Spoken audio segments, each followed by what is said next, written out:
Good morning, everybody. Good morning.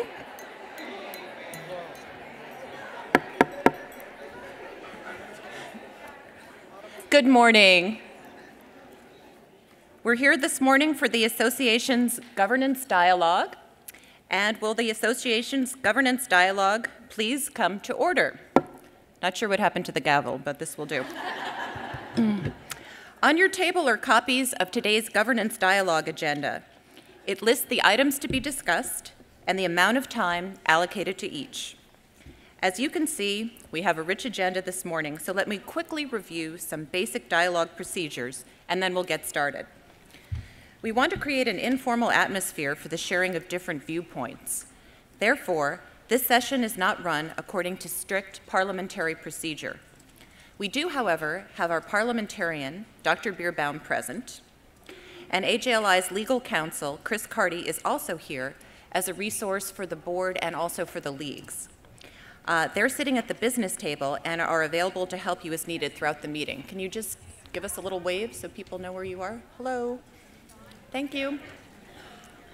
Joining me here on the dais are Allison Hammond, AJLI Secretary, Ginny Jarrett, AJLI Treasurer, Cynthia Foster, AJLI Board Member, Eileen Goodwin, AJLI Board Member, and Susan Danish, Executive Director. Members of the Board of Directors are seated around the room near the various microphones to facilitate participation in the dialogue. If you have any questions about issues to be raised today or about a formal motion you might want to make tomorrow about an item being discussed today, please go to the business table for assistance. So we do have a few basic rules to follow during the dialogue. Time has been allocated for each item on the agenda. To extend the time for discussion of an item, you would need to make a motion to extend time. The motion to extend time for an item is in order when the timekeeper indicates the time has expired. So to make such a motion, see the teller at the microphone nearest to you, and she will guide you. A motion to extend discussion requires a 2/3 vote for passage. Time can be extended in 5-minute increments. This session is scheduled to end at 10 a.m., with workshops beginning at 10:30 a.m., so we will be mindful of the time. Is everyone clear on that? Okay. The timekeepers today are Maureen Mackey, AJLI's Chief Operating Officer, and Carrie Holmes, AJLI Governance Coordinator. Now, so that we can hear from as many delegates as time permits, we're going to ask speakers to keep their remarks to 3 minutes. But in order to ensure that you have all of the information that you need, the presenters for each topic may go slightly over the 3 minutes, and that's okay. Maureen Mackey will rise and show a blue card when each speaker is nearing the end of 3 minutes. Maureen, would you please rise with the blue card? Thank you. Carrie will keep track of the total time allotted for each agenda item and will rise when that time is up and show a red card. Carrie, please stand so the delegates will know where you are. Thank you. Assisting Maureen and Carrie is Ann Dalton, AJLI's Chief Officer for Strategic Initiatives. Ann, would you please stand? Thank you. Assisting you at the microphones today are incoming members of the AJLI Board, members of the AJLI Governance Committee, and AJLI staff. Thank you, timers and tellers, for your work today. During the dialogue, some of you may want to propose a straw ballot to get a sense of how the delegates feel about an issue. If so, get to a microphone quickly to make your motion. If anyone objects to taking a straw vote on the issue in question, we will put the question to a vote. A motion to take a straw vote requires a majority of votes cast for passage. Whenever we take a straw ballot, we will use a rising vote. Again, in the interest of time and because straw ballots are designed just to give the proposer a sense of the delegate body at that time, we will not count straw ballots. So straw ballots rising, we're not going to count, just to get a sense of what's going on in the room. Everyone clear on that? Okay. Now we'll address the agenda items specified in the call to conference.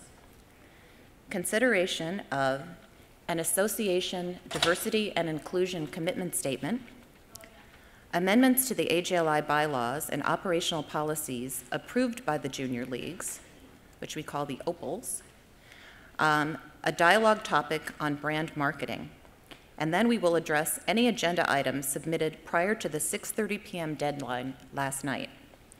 If time remains for these agenda items, we will, if time remains after these agenda items, we will allow for any items from the floor. So let's continue per the agenda on your tables. Our first item of the day is to discuss an association diversity and inclusion commitment statement proposed by the AJLI Board of Directors. You've read about this proposal in the call to conference, and many of you were part of the discussions at both the fall and the winter conferences this year.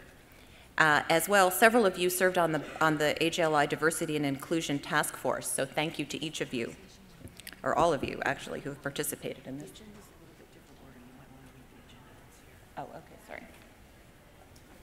Okay, so we've got the Diversity and Inclusion Commitment Statement, amendments to the AJLI bylaws, proposed amendment to accept the, proposed amendment to the motion to accept the proposed Diversity and Inclusion Commitment Statement by the Junior League of Houston, and dialogue on brand marketing submitted by the Junior League of Philadelphia.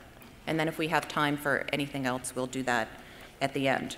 Okay, so before we open the floor discussion here, I call on AJLI board member Cynthia Foster, chair of the board's Diversity and Inclusion Committee, who will give us a brief history and context to bring us all up to date on this important topic. Cynthia.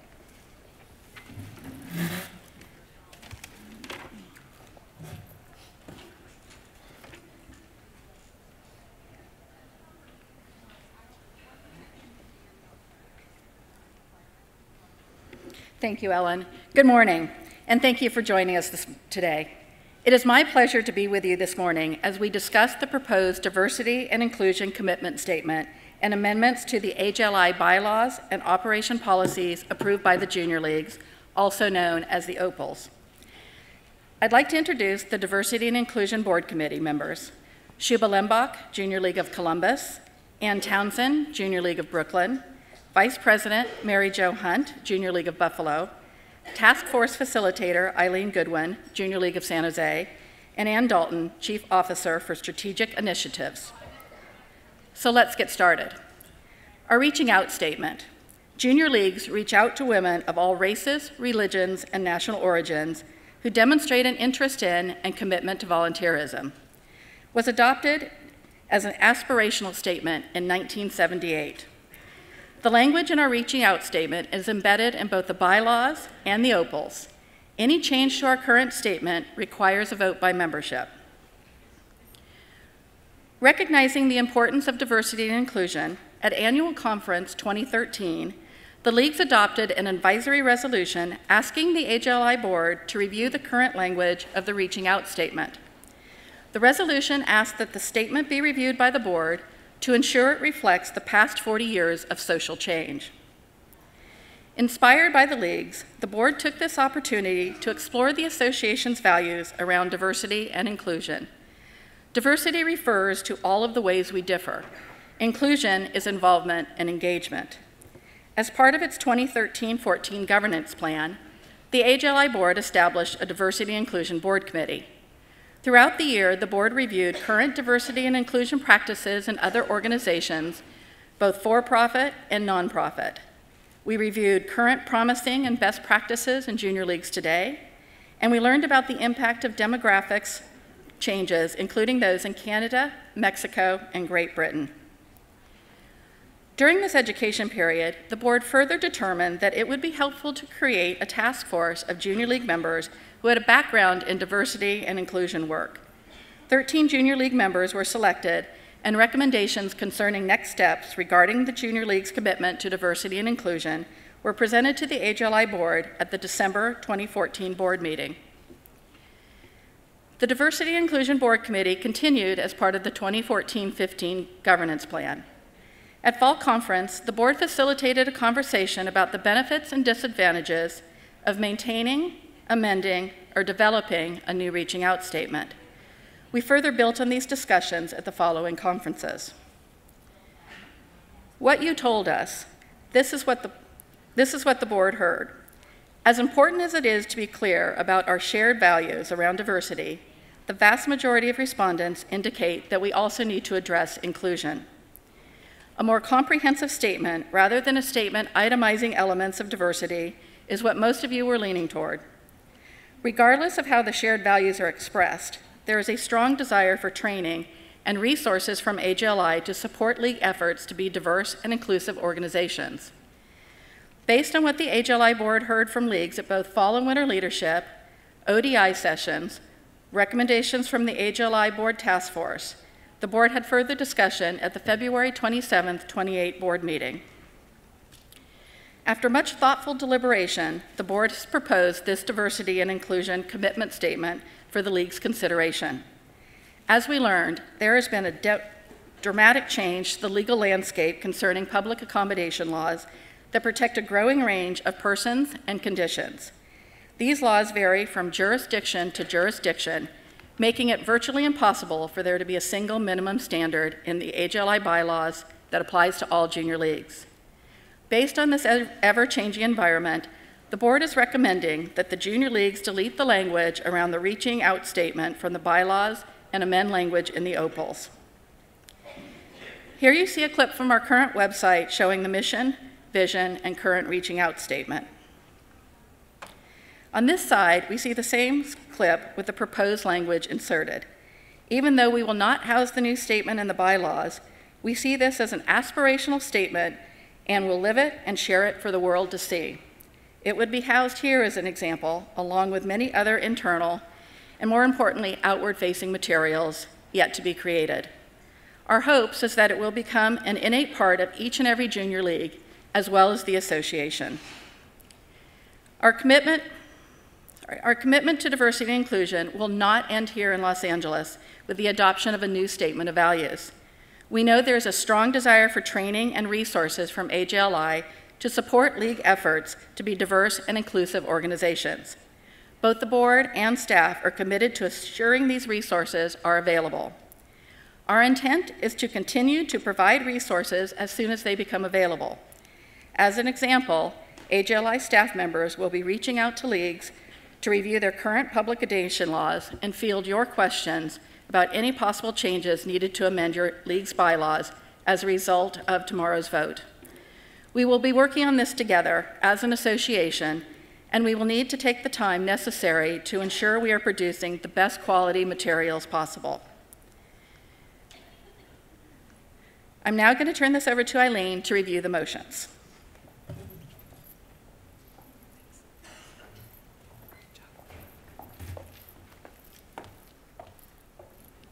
Thank you, Cynthia. Well, being here in Hollywood, I have now developed a voice of Kathleen Turner. So please bear with me and know that this does not hurt me, even though I sound very sexy. So let's review the proposed motions. As you can see on this chart, we have 5 proposed motions. They are in a certain order because the board, the task force, and many of the leagues told us they want to make sure that we always had some sort of statement in place regarding the subject of diversity. Therefore, we want to adopt a new commitment statement before we amend any of the bylaws because we do not want to end up without some sort of statement on this important topic. The specific language in Motion 1 is totally amendable. Motion 1, as you can see, is to adopt a new association commitment to diversity and inclusion statement. And it states, our commitment to diversity and inclusion, the Junior League welcomes all women who value our mission. We are committed to inclusive environments of diverse individuals, organizations, and communities.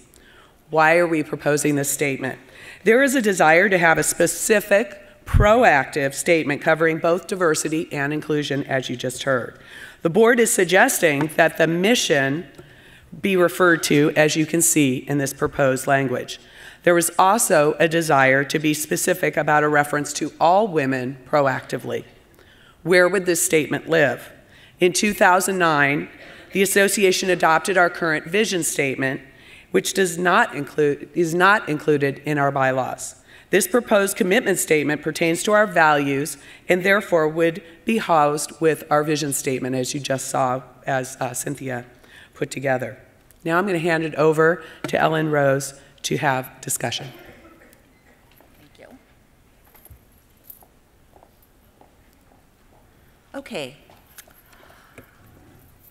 So is there any discussion on motion 1, the proposed diversity and inclusion statement?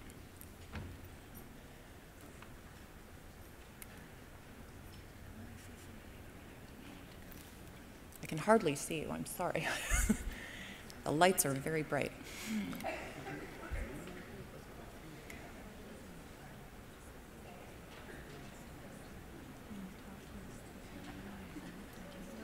No? No, there's somebody back.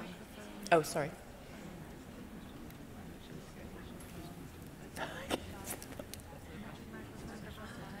Microphone 5? Do you have someone? Yes, okay. Microphone 5.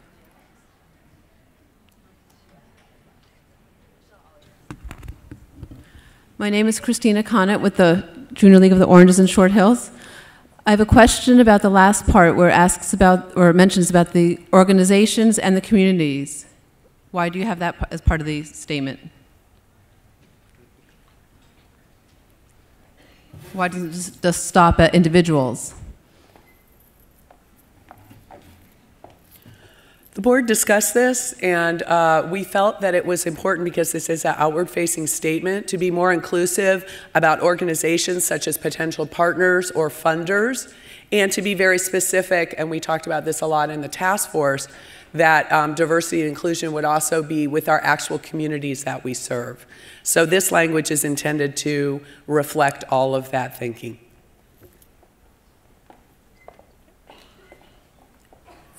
I guess Yes. that answers the question, but don't feel it's clear the way it's stated. So maybe there needs to be something else, you know. Okay, thank you. Microphone 2? Michelle Felder with the Junior League of Cleveland. I think she maybe touched on my question, but can you define what communities means in this statement?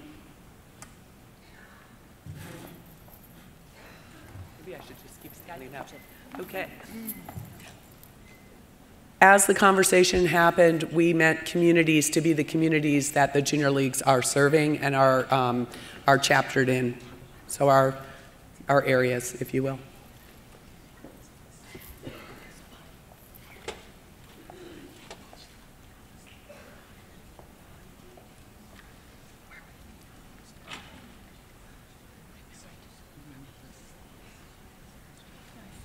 Microphone 3?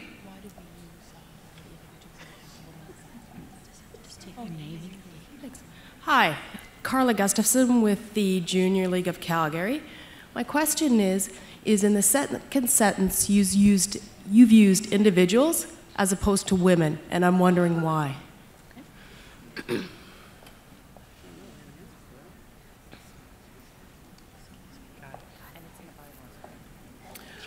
So we serve more than women, and that was the thinking there. So it's the whole community, meaning men, women, children, et cetera. And I'm sorry, there was a second part of that? It's in the bylaws for an organization. Oh, and it's in the bylaws that we are an organization of women. Thank you. But this was the service aspect of it. Microphone 6? Good morning. Whoa, hello. So good morning. This is Sheila Jones from the Junior League of Birmingham, Michigan. I look at this statement and it seems very, very vague to me. I like some of the specifics that we had in our older statement, but I guess my real question is, where would this be housed? I know it's not going to be in the bylaws. Is it going to be in the operating procedures?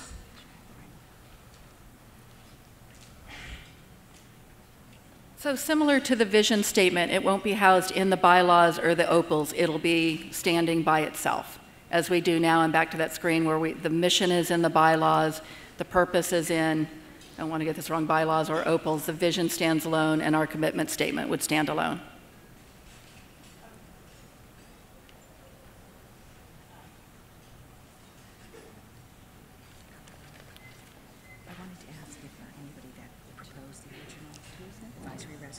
Microphone 2? Thank you, Madam Chair. Monica Davis, Junior League of Richmond. I see the inclusion of individuals, organizations, and communities as an opportunity for each league in the room to make it their own. I don't see them as, statements that would make it unclear. I just think it allows us, the leagues, to take it home and make it fit for the communities, individuals, and organizations we serve. Thank you. Microphone 5. Hi, Anna McPherson, Junior League of Greater Orlando. I just had a quick question to make sure I was reading this correctly. Does this statement limit us at all when it says we are committed to inclusive environments of diverse individuals or diverse organizations? What if an organization that we are working with is not diverse? Perhaps it's specifically focused on a certain section of a population.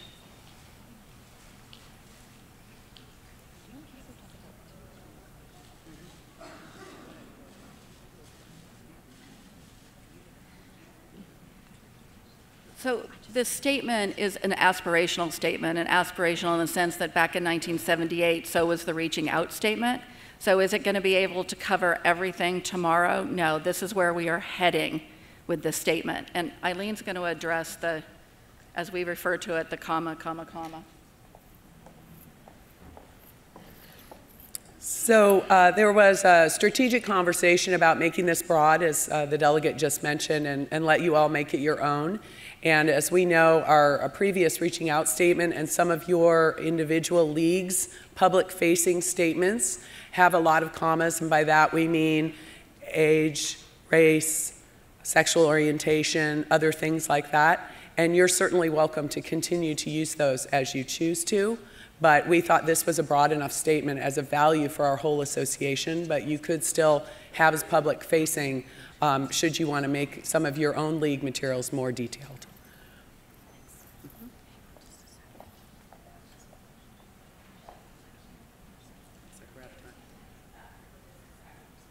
Okay, so if we wanted to continue this discussion on motion 1, we would need a motion to extend time. So if anyone is interested in doing that, if not, we will move on to the next part of the agenda.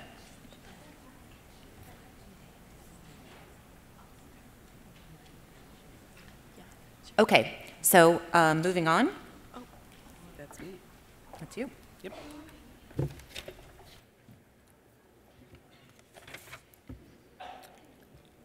Okay, now we're back to the chart, and I want to flag that we are now moving on to motions 2 through 5, and we will be taking these all together. And these next motions are less flexible than motion 1, and the reason for that is because they address existing bylaws and OPALs, and therefore they're subject to more strict parliamentary procedures. So if you want to follow along, if you have your call to conference packet with you, turn to page 20 because you'll be able to read some of these. We've done our best with getting some of these slides to be as big as possible, but there is a lot of text because we're presenting strikeouts. So motion 2 would be the recommendation to remove those portions of the qualifications for membership inclusive of the reaching out statement that references our AJLI and league values. We would remove these references from the bylaws as shown on page 20. And you can see some strikeouts up here on the side screens. Why are we recommending these changes? Well, the mission or purpose of an organization must be included in the bylaws, as you've heard Cynthia discuss. Those things that indicate a vision or any value statement, best practices says, should be housed elsewhere. The AJLI Board of Directors, in consultation with our legal counsel, has determined that we should remove the value statements from the AJLI governing documents. So let's look at these in a little more detail. We are not saying we disagree with any of the things that are in this language. The language, while a little outdated, simply doesn't belong here. And, oops, to flag E, E. So you're looking behind me here now. You can see that E is struck through, and this language discusses financial management. We can easily remove this without rewrites because league finances are discussed in detail in OPAL Section 2, which outlines minimum standards for leagues. And I believe those are supposed to be showing up on the center screen. Okay, great. So you can see it 2.6, 2.7, and 2.8 here do talk about generally accepted accounting principles, tax exempt status, your status as a registered charity, et cetera. All these would continue to remain, even if we take out the strike through that's talked about in sound financial resource management in motion 2. So now I'm going to move forward to motion 3. Now please note that if motion 2 does not pass, and the reaching out statement is left in the bylaws, then motion 3 would not move forward. So motion 3 is contingent upon what you do with motion 2. Motion 3 would amend the sections of the OPALs that reference specific values, including the reaching out statement, and replace them with broader language concerning complying with applicable laws and ordinances. And as you've heard from Cynthia, this is an ever-changing landscape. So let's look at this in a little more detail. The removal of 2.3 is consistent with above and proposed amendments to the bylaws. It is, in essence, our old reaching out statement. The proposed change to 2.4, so that's our old statement coming out, which now means we need to renumber things and then reword some of this language. The proposed change to 2.4 would now require that a league be in compliance with all applicable laws and ordinances in its own jurisdiction, which can vary greatly from one area to the other, and we would rename it as 2.3. You may be wondering about your own applicable laws. In the course of working on this topic, AJLI had our attorney research the current laws pertaining to all of our current leagues as of 2014. Should all of these changes be adopted, one of the immediate next steps would be to share that information with all of you so that you will have a baseline to work from about what your local accommodation laws are. You should then have your own attorneys work with you on the details. And one of the areas where laws vary greatly, and it's an ever-changing landscape at the moment, is accommodating transgender people. These have been questions raised about whether these accommodations would then require leagues to accept male members. We have had our attorneys research that issue as well, and we believe that AJLI and the individual leagues will still have the ability to remain a women's-only organization. We will make that information to you, available to you as well. So the proposed change to 2.5 updates and broadens our current policy regarding holding meetings and functions in facilities that do not discriminate on any basis, and renames it 2.4. Now I'm moving on to motion 4. Motion 4 would make the following changes to the OPALs to make them consistent with our commitment to diversity and inclusion. Why are we proposing these changes? And please also note that this motion 4 is not contingent upon 2 or 3. This motion addresses the AJLI Governance Committee's procedures. The board is proposing to add language that the slating process ensures that AJLI Board and the AJLI Governance Committee be diverse and inclusive. Also, this motion would substitute diversity and inclusion for, and you can see this in detail here, for the current use of the word multiculturalism. And then, motion 5 is a procedural motion to allow the secretary to make any sort of editorial corrections as needed.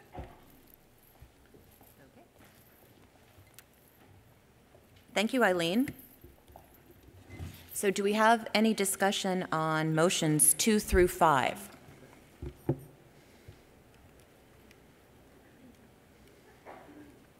Microphone 5.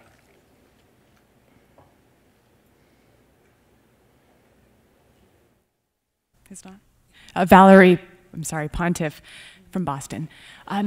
So here's a question. You had mentioned that leagues should be retaining counsel to review our own bylaws related to these changes, and I wonder about the appropriateness of requiring expenditures at that level as a result of these votes. Well, you may not need to. May I turn to Chris? Oh, there you are. Hi. Come on up.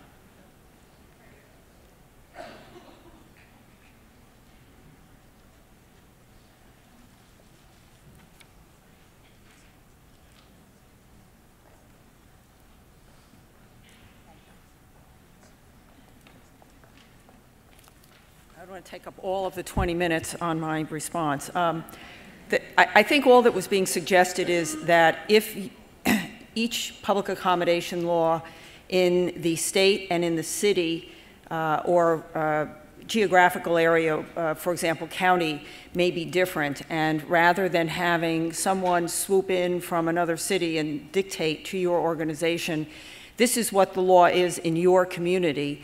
The suggestion was made that if you have outside counsel already, that you should be working with someone who's familiar with your laws in your community, rather than being reliant on or someone who may not be quite as familiar with those particular laws. But it is very localized at this point, particularly as to sexual orientation, gender identity, age, and at this point, immigration status is another area that's in a lot of flux. That's just a statement of fact. The laws change every other day. So it's an acknowledgement by the board of AJLI that there may be localized differences that are not, that need to be accommodated in each of your locations. Thank you. Okay. Any other questions, comments?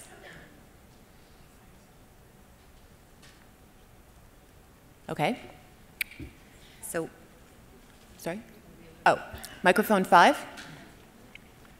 Hi, I have a question. This is Anna McPherson with the Junior League of Greater Orlando. I think I'm asking this at the right point, but please stop me if I'm not. On the 2.4 statement, on the all meetings and functions of the Junior League shall be held at facilities which do not discriminate according to applicable laws, blah, blah, blah. How do we determine whether or not the organization we're holding the meeting at discriminates against someone based on the applicable laws?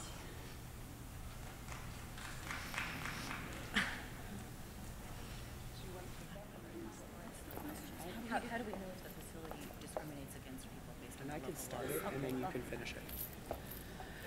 Okay, just to bring everybody up to speed again, the 2.3 statement as we currently have it, which is now called 2.4, the statement that the Junior League does not discriminate, what's currently written, on the basis of race, religion, or national origin, that's our current statement. So we're going to replace potentially the language to be a statement that the Junior League does not discriminate as defined and applicable. Oh, I'm sorry, I'm reading the wrong one. It's 2.4 that's now called 2.5. A statement that all meetings and functions of the Junior League shall be held at facilities which do not discriminate, and this is the current language, against women or on the basis of race, religion, or national origin. That's the current language. So however you're making that decision today, we're just suggesting that it be replaced to say do not discriminate as defined in applicable local laws and ordinances in your jurisdiction. So we already have some language, but I'll defer to Chris on how you would actually measure that.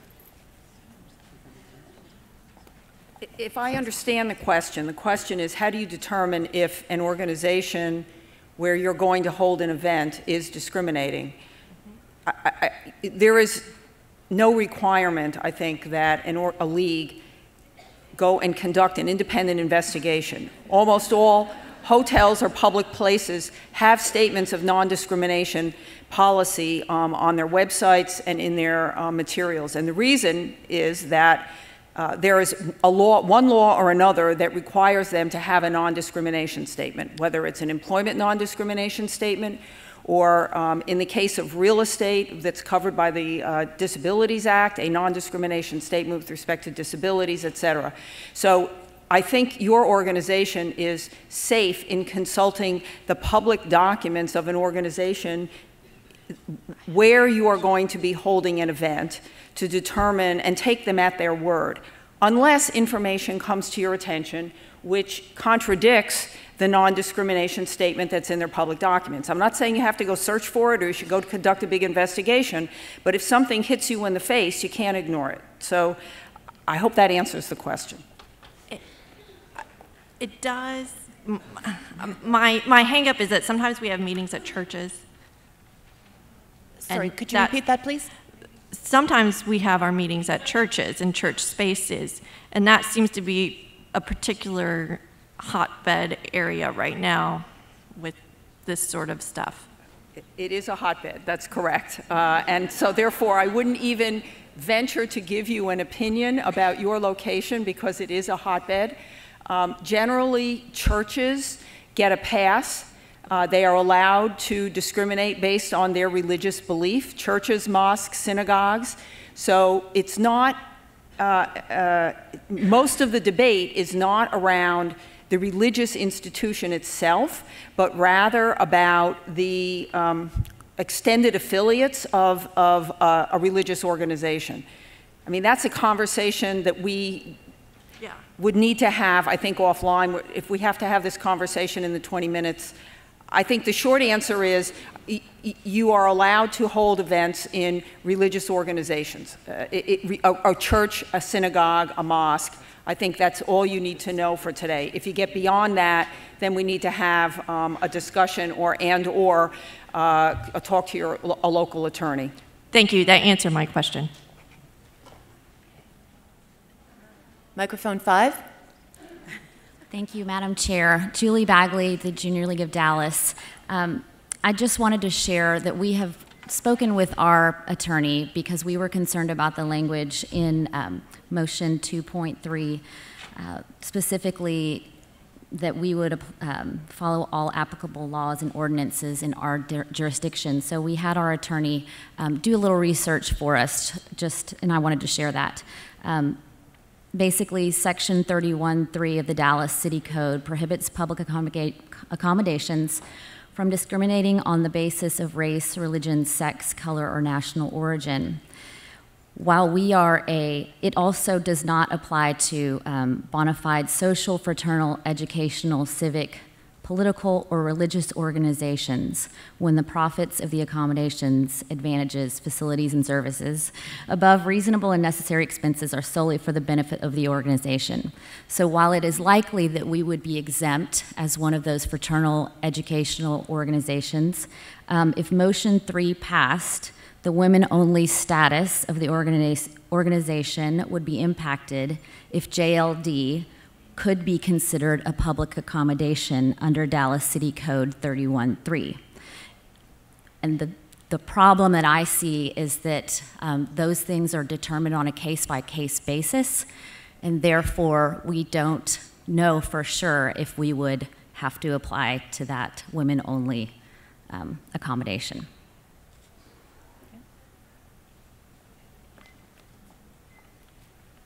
Okay, I'm not sure what the question is. If the question is, well, let me comment, because I'm not sure what the question is. I agree that you do have a municipal code, and I do agree that there are a lot of exceptions in your municipal code. The comment I have is that whether or not you amend the bylaws, the municipal code applies to the Dallas League, irrespective. It's there and it applies anyway. So the amendment to your bylaws, to the AJLI bylaws, is simply an acknowledgement on a national basis that each league is subject to compliance with the laws in the federal laws, the state laws, and the municipal laws. So it is not imposing an obligation that isn't already there. As to the question of whether or not the membership policy would have to change as a result of adopting this bylaw change, it's a very long conversation, but the long and the short of it is, again, the organization has been vulnerable for as long as I've been representing the organization, since 1987, to attacks litigation by men who wish to become members of the Junior League, and there have been many situations, well, several situations, where males have applied or threatened to apply. As a result, in 1995 and 1996, the body of this organization in a convention voted to maintain the membership policy as it is, knowing that on the face of it, there may be claims that the membership policy should be changed to allow men as members. As a result of all of that history, during all of this history, we've done much research, and it's been our law firm's advice to the organization and to the board that there are two defenses which could be advanced if a male chose to sue or a group of men chose to sue. And those defenses basically are, one is something called a compensatory purpose doctrine, which is based on a Supreme Court decision from 1962 and has been re-articulated many times over the years. The second one is the First Amendment to the U.S. Constitution, which trumps all state and local laws. The First Amendment, everybody thinks of it as the Free Speech Amendment. In fact, it also includes the right of free association, which means that people have to be given the right to come together, to speak their thoughts, and to advance their causes. Otherwise, you're like that proverbial tree falling in the forest. Is it really making any sound? So if you can't come together for collective action, then the First Amendment right of free speech has no meaning. There's a long history of United States Supreme Court cases about this. It's a very subtle area of the law, but the long and the short of it is we think at this point in time you have arguments that would allow you to maintain your membership policy. Any effort to do that would be would involve litigation, probably, which would be expensive. The board can speak to this, but in 1996 or 1995, the board committed to the leagues around the country when they voted to maintain keep the membership policy that should a league be sued or an agency proceeding be brought against a league, that the board, the organization as a whole, would stand behind that league. And the interpretation has been would stand behind the league financially in terms of bearing the economic cost of the attorney's fees to defend. Of course, the organization can at any time decide to change its policy. And that was the debate in 1995 and 1996. But the short answer to your question is, would the change in the bylaws require you to admit men? The answer is no.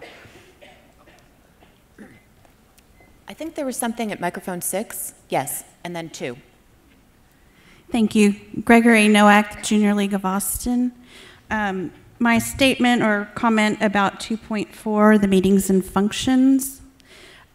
Has there been any thought given to, we have to hold large meetings off-site? Many times we're doing that using personal memberships in clubs. Could that be viewed as something discriminatory?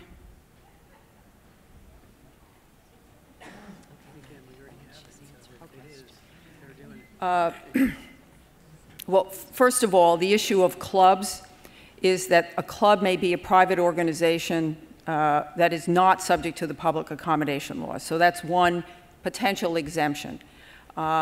Secondly, it's an issue of policy for your organization. You may choose, because of the nature of the purpose of that organization, that you choose not to hold your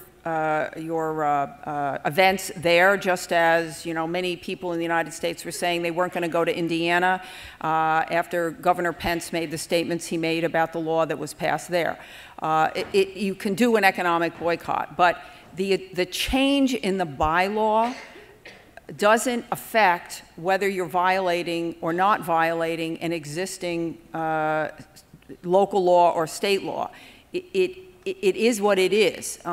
It applies whether you change the bylaw or not. If you change the bylaw, all you're doing is acknowledging reality.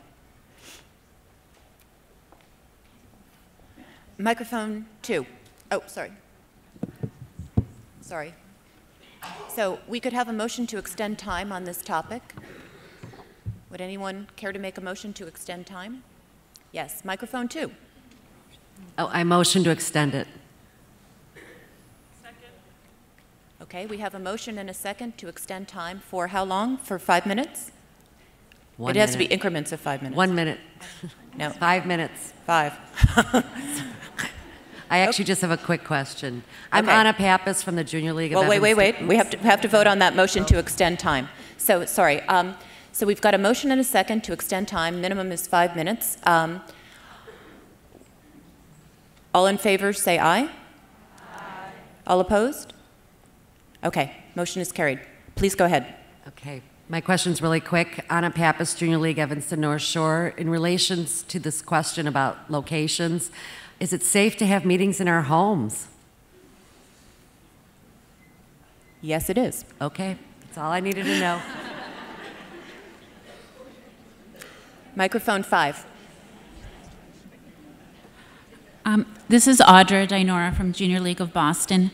Could you please update us on how your comments apply to transgender applicants, and more specifically, if there was a longstanding member who was transgendered, have you anticipated or discussed how leagues should address that?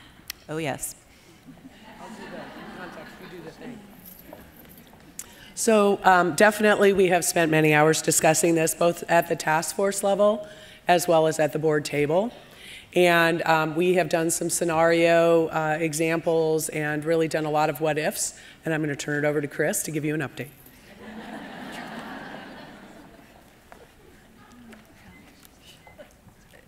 She didn't let me off the hook on that. Okay, so there are 143 leagues and 6 international leagues, all of whom are subject to public accommodation laws that protect gender identity or expression, and there are 174 leagues and all international leagues that protect against discrimination in sexual orientation in public accommodation. In terms of has there been any discussion about how to handle transgendered individuals who are applicants to be members, or people who are members and decide to make a change? As someone alluded to in the initial presentation, this is an area where we did this survey in November and December, and I would expect that it is already outdated 3 or 4 months later.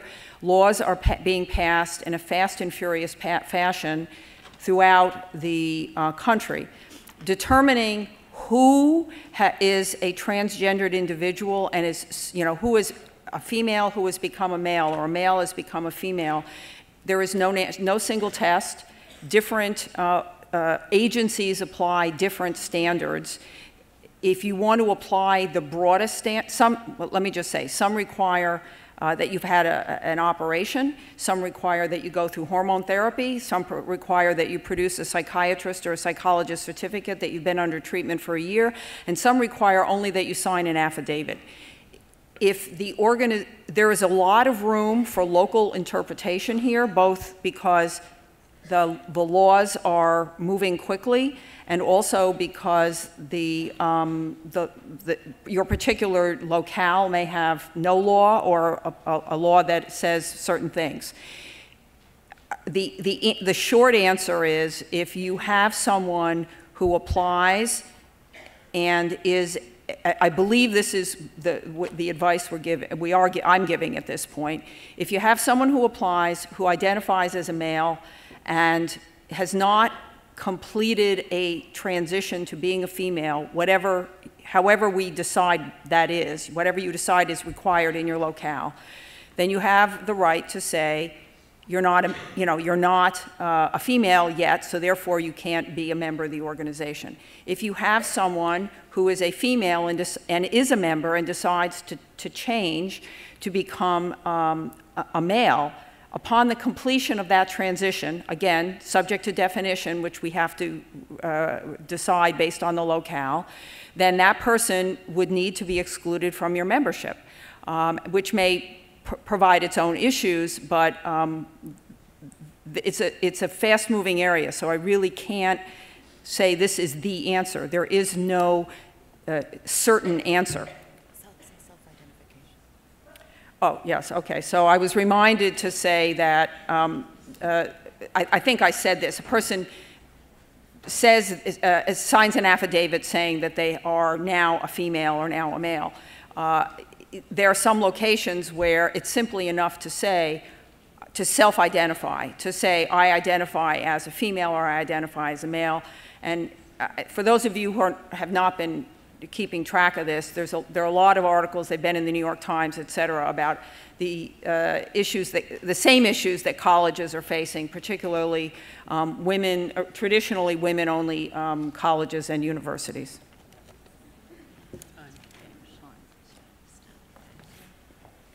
Okay, we're out of time, unless anyone would care to make a motion to extend time. Hello, I'm Lisa Vaughn with the Junior League of Evansville, and I'd like to make a motion to extend the time.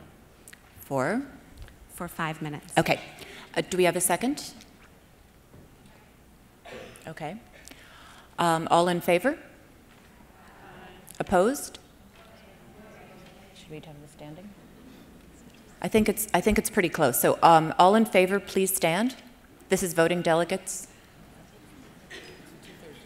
Yeah. Okay.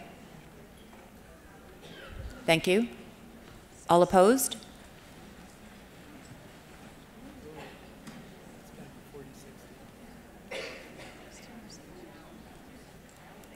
What do you think?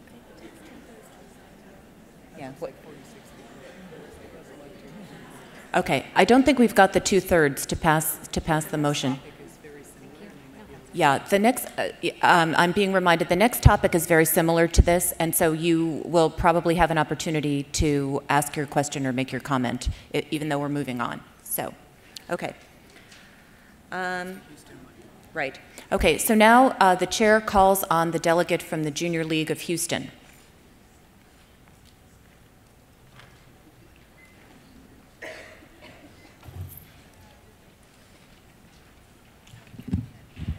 Good morning, Madam Chairman. My name is Elizabeth Love, and I serve as the president of the Junior League of Houston, and please forgive my voice as well. I'm getting over a cold. We're considering proposing a clarifying amendment to the diversity and inclusion statement, and I wanted to get everybody's feedback today. First, I'd like to share that we very much appreciate the thought and work that's gone into crafting the statement, and we support the spirit and intent behind it. In fact, the potential amendment I'd like to discuss would not alter the statement as written. We are a league that maintains some admissions eligibility criteria related to geography and age. We have a minimum age for admissions. New members must have lived in a 4-county area for at least 1 year, and we have a maximum age for admission. Thus, technically, we do not welcome all women. We don't welcome women who are under the age of 23. We don't welcome women living outside of our 4-county area, etc. And in fact, we do periodically have women question and challenge our admissions criteria. Thus, we would like to ensure that the AJLI diversity and inclusion statement does not provide a basis for future challenge to our league's admissions criteria. The amendment I'd like to discuss would be a statement that comes after the proposed diversity and inclusion statement, and it would state, individual junior leagues may maintain eligibility criteria for admission to membership. The statement could be positioned a couple of lines down, as if beginning a new paragraph, or it could be a footnote type statement. The intent is not to water down the power of the diversity and inclusion statement. It is just meant as a protective measure for leagues with admissions criteria. I understand and appreciate that moving the statement out of the AJLI bylaws means that it's not enforceable. However, at the end of the day, we're hoping to minimize any perceived inconsistency with AJLI's values, which again could serve as a basis for a challenge to our admissions criteria.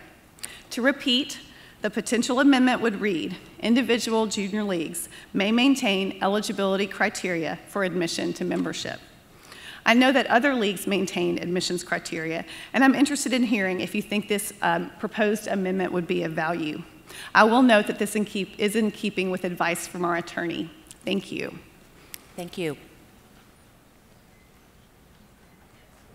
So we open the floor to discussion on the proposed amendment.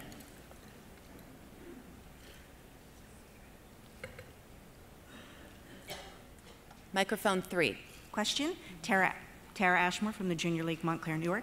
I'm curious whether the people that would be excluded outside the 4-county perimeter that your league apparently will accept, whether they have an opportunity to join another league. Are there leagues outside that 4-county geographic area, or are you excluding people that would have no junior league alternative? Thank you. I don't know that I have the knowledge to speak on whether every county and geographic area in the U.S. has a junior league that they may join. That might be a question for AJLI. All I can speak on is the Junior League of Houston, and we accept members from a 4-county area. Okay.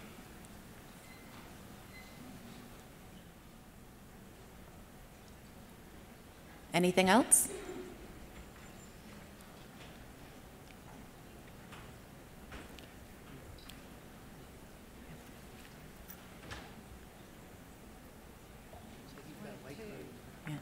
Okay, microphone 5. Hi, Shannon Dolan from Monmouth County, New Jersey.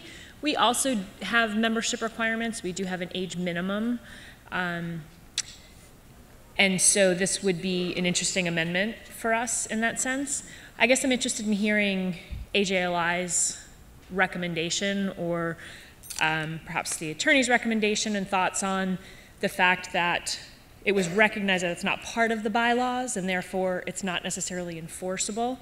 So just from a recommendation perspective and your thoughts on clarity in where the language would reside.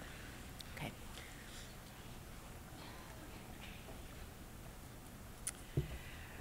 So I understand the concern of leagues that they may have local eligibility requirements.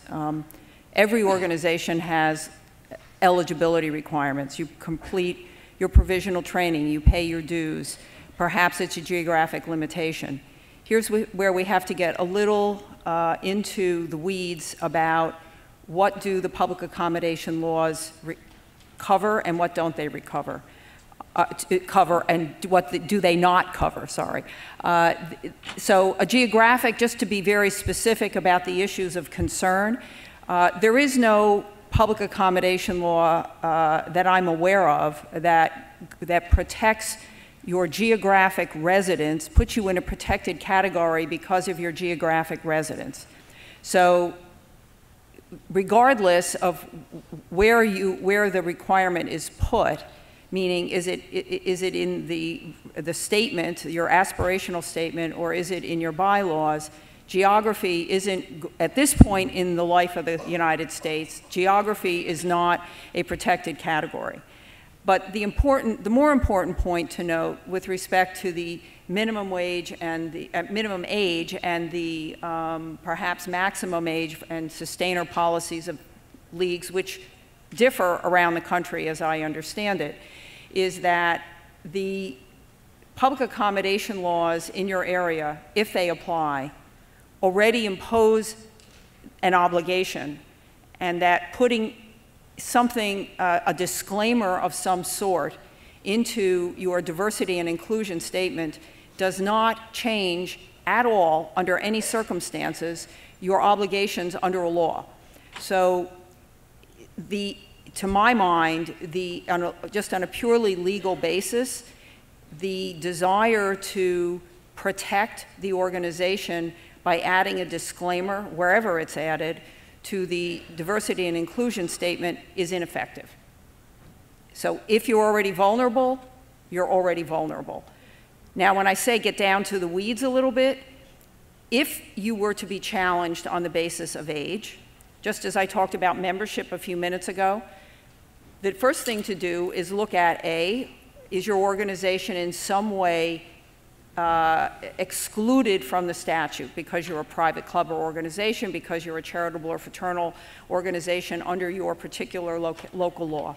The second thing to look at is whether or not there is a good business reason for what you're doing. So it cannot be discrimination if you have a good business reason which trumps the policy that's being challenged. So, for example, some of you have policies that say, we're not allowing anybody to be a member unless they're 21 years of age. As I understand it, the reasoning behind that for some organizations, and perhaps not all, is that that's the age in their state or their location where young girls are considered to transition to being women, that you have alcohol and beverage laws in your state which need to be complied with, and you may be serving alcohol on your premises and you want to be protective. All of these things come into play in determining whether you're actually discriminating.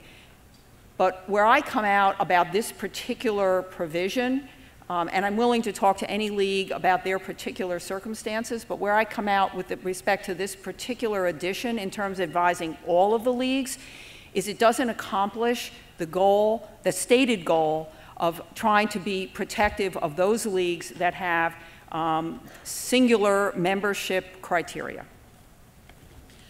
Thank you. Thank you, Houston, for raising the discussion as well. Thanks. Okay, microphone 2. Did we have someone? No? Change your mind. Okay. Anyone else? Anything else?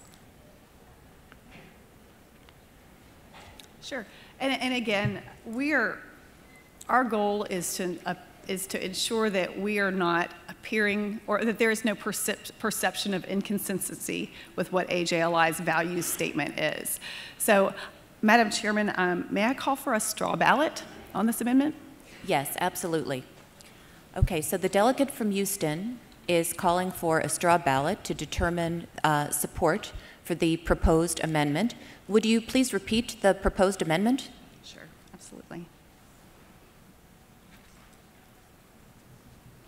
Individual junior leagues may maintain eligibility criteria for admission to membership. Okay. So I believe I said we're doing a rising vote. So I will ask everyone who at this point is in favor of the proposed amendment, please rise, and then I'll ask all opposed to please rise. All in favor, please rise.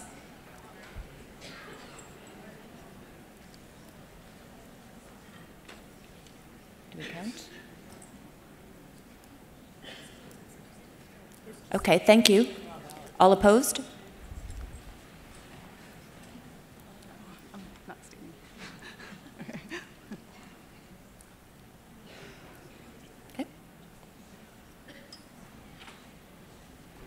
Okay, thank you. Okay, is there any additional discussion on this proposed amendment? Okay, then moving on, the chair calls on the delegate from the Junior League of Philadelphia.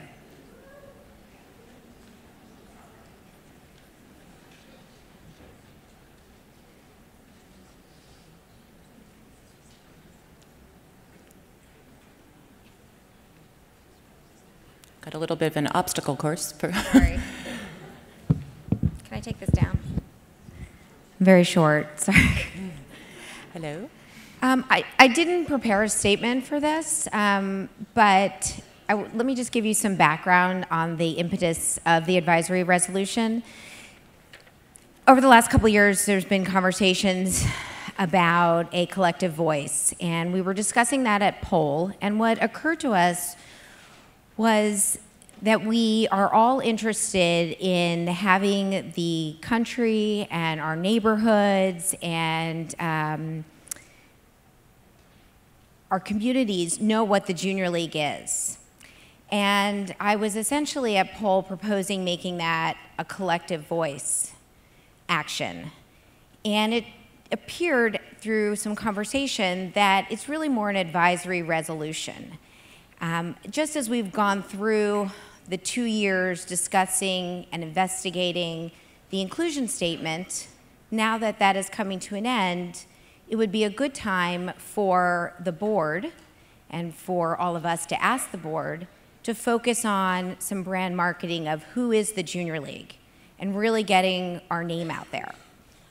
I did some informal research about other organizations, women's service organizations, but also organizations that many of you know, such as Alex's Lemonade Stand, Susan G. Komen, American Heart Association. I bet you everybody in this room knows what they are and what they do.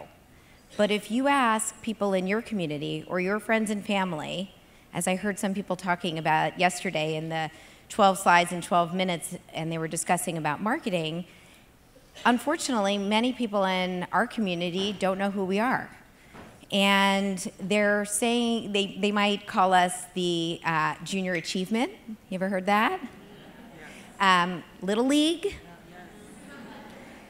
Are you part of a baseball team? There's so many mistakes that people say when they're trying to understand what the Junior League is. So the purpose of Philadelphia's advisory resolution is to call some attention and hopefully some dollars on branding the Junior League, getting our logo out there, having the world know that the Junior League is 150,000 women. We have 292 chapters, and our goal is to build better communities.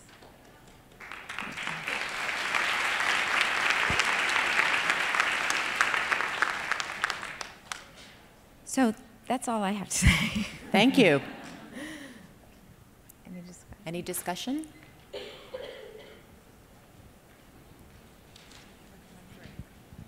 Microphone 3. Hi, I'm Laura Creekmore from the Junior League of Nashville, and I have 3 concerns with the advisory resolution. I don't think it's meant at all as a slam on the wonderful marketing team we have at AJLI, but it kind of feels that way to me, and I don't think that was the intent, but I think Laurie Dodge and her team do an amazing job for all of us, and I'm very pleased with their work the past few years. My bigger concerns, though, are that I think it's all of our job to talk about who the Junior League is, and I do feel like I get great support from AJLI in doing that already. My really big concern is this feels really open-ended on budget to me, and I'm not exactly sure what we'd be directing the board to do except spend more money, and without real strategic direction behind it, I'm not sure that's very effective. Thank you. I would like to second that there's in no way a slam on what AJLI has already produced. It was actually an effort to allow them to do more and maybe a little more focused on how people are receiving messages now. Unfortunately, less people read a newspaper now than ever before. And they're getting their branding and their information, as Gina Davis said to us yesterday, from screens. And so just refocusing our efforts doesn't necessarily have to be more money, but that's what I'm asking the board to investigate. Microphone 5. Shannon Dolan, Monmouth County. I agree that AJLI has done some amazing, Lori Dodge and her team have done some amazing work. But I share the desire to share that with the rest of the world instead of just our leagues. And so some of the videos that we've produced for the different conferences and those types of things are things that only seem to get airtime internally or for folks that get brought to the AJLI website.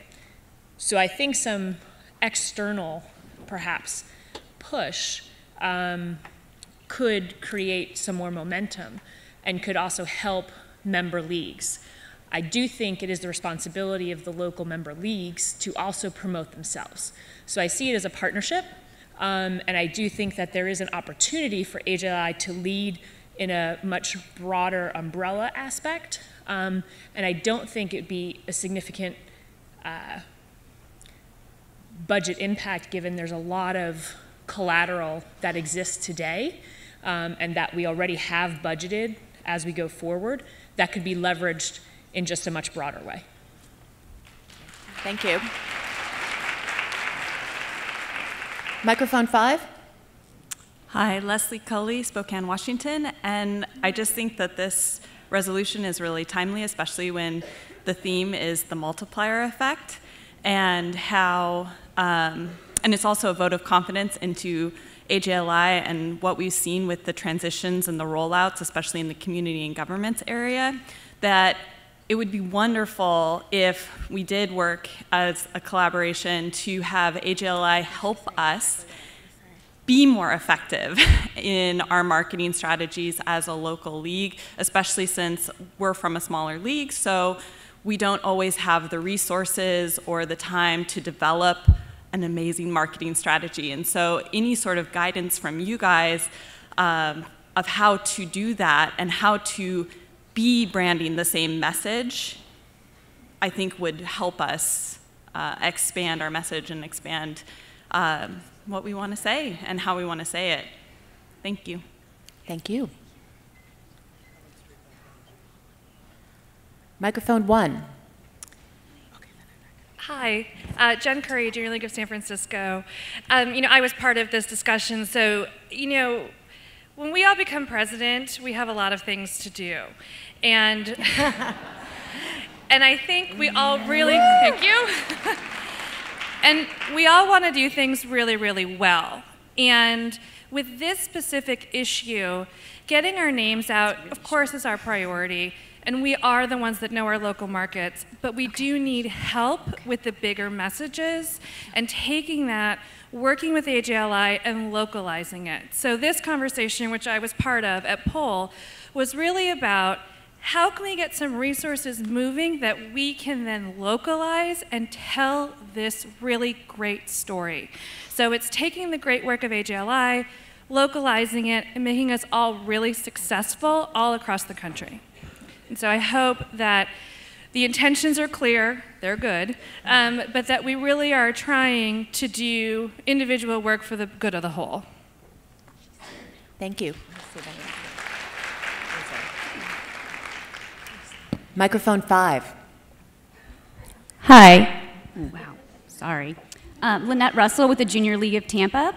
And my question is around in the service plan, under goal number 5 and bullet 6, it talks about what AJLI might be doing in this arena, and I wanted to know if you could speak a little bit about that, and if you feel that the bullet, it says exactly, explore options for an association-wide advertising PR/outreach campaign, if that would encompass what this resolution, or do you see it as two different things? That's your cue, Susan.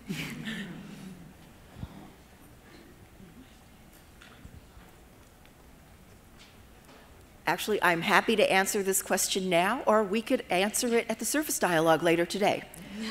But since we're here now, I will be glad to answer that. That part of the service plan and budget is really an acknowledgement of the role that an association does have in creating an umbrella marketing and PR campaign for the association. I do believe that that is something that we should be able to do. It's not something that we have been easily able to do. We put a lot of effort into first some of the behind-the-scenes work with the transformation rollouts and things to make sure that the organization that we went out to talk about was really the best possible organization that we could. But I personally believe the time is right to try to see how we can do more. I will tell you that all the time we're looking for opportunities to spread the word about what we do and how we do it. For some reason, it's incredibly, incredibly difficult. And it's very frustrating. Someone was talking about awareness earlier. I did an awareness study, and I know that almost 100% of people in communities are aware of the Red Cross and the Girl Scouts. And only about 50% of people are aware of the Junior League. And that people do confuse it with Junior Achievement and the Little League. I know that. And it would make me the happiest person in the universe to fix that. So I think that putting more effort behind it, that line is really to figure out what this could look like. To really accelerate it is going to take some more money for that than we have in the, to push it faster. So that line is really about trying to get our arms around how we're going to approach this. Do we need to work with an outside branding firm? Do we want to change or modify our PR firm right now? How do we really play this out? And I think it would also include some conversations with league members that are really interested in what this looks like.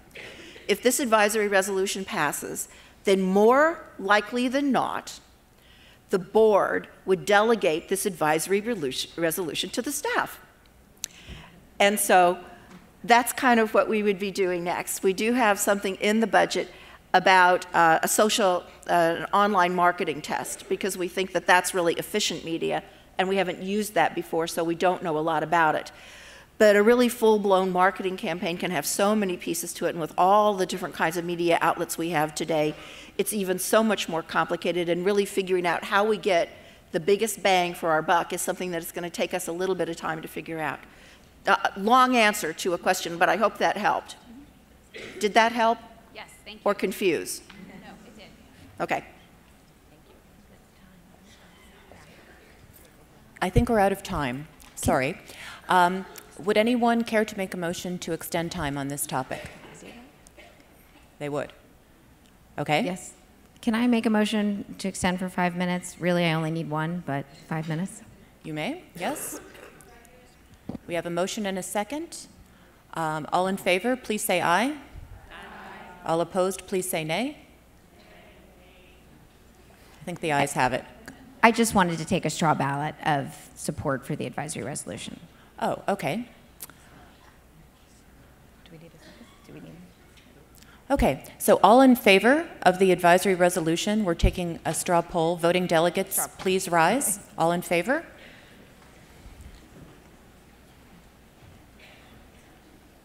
Okay, thank you. All opposed, please rise. Okay. Anything else? Anyone else? Yes, microphone one. This is Kat Parquet from the Junior League of Portland, Oregon. I'll make this quick, but I wanted to thank Philadelphia for bringing this up, and a couple of challenges that I know we face as a development and training organization. We are sometimes trying to train our members to get the word out, but we're also all working on different types of issues. So our messaging that the community experiences can be a little schizophrenic if they're looking at what all of us are doing. So I think having a bigger collective voice would be really helpful. And I also want to think about the girls and women in communities that don't have a junior league. What is their path to finding us? Do you have to know someone who's already in the league to be aware of it? And I think, if we're not able to reach the women and children because they're not in our community, to show them that this is a pathway to civic leadership, then that's where AJLI can be really helpful. Thank you. Thank you.